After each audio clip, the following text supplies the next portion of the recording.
دنیا بھر کے مختلف ممالک اور شہروں کی طرح یہاں واشنگٹن ڈی سی میں بھی کلائمیٹ چینج کے حوالے سے مظاہرے اور ہڑتالیں کی گئیں۔ کلائمیٹ چینج یعنی ماحولیاتی تبدیلی، ان مظاہرین کا بنیادی مقصد یہ ہے ان مظاہروں کے ذریعے کہ وہ دنیا میں جو اہم رہنما ہیں اور فیصلہ ساز ہیں انہیں یہ باور کرانا چاہتے ہیں کہ کلائمیٹ چینج ایک حقیقت ہے، اور اس لیے اس حوالے سے ریئل پریکٹیکل اسٹیپس یعنی اقدامات بھی کیے جانے چاہیے۔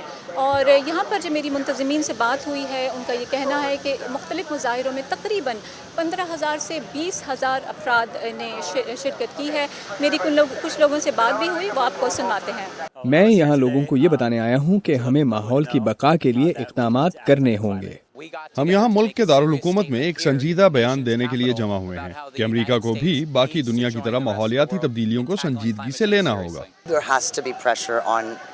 ہر طرف سے دباؤ ڈالنا چاہیے، سیاست دانوں، رہنماؤں، کارپوریشنز اور لوگوں پر، تاکہ وہ جان لیں کہ ماحولیاتی تبدیلی کیا ہے۔ اقوام متحدہ کے سائنسدانوں کے مطابق ہمارے پاس 10 سال ہیں پوری معیشت کو کاربن سے پاک کرنے کے لیے۔ بصورت دیگر ماحولیاتی بگاڑ اس حد تک بڑھ جائے گا کہ انسانی تہذیب کے خاتمے کا خدشہ ہے۔ کلائمیٹ چینج کے حوالے سے پروٹیسٹ کا یہ سلسلہ 27 ستمبر تک جاری رہے گا۔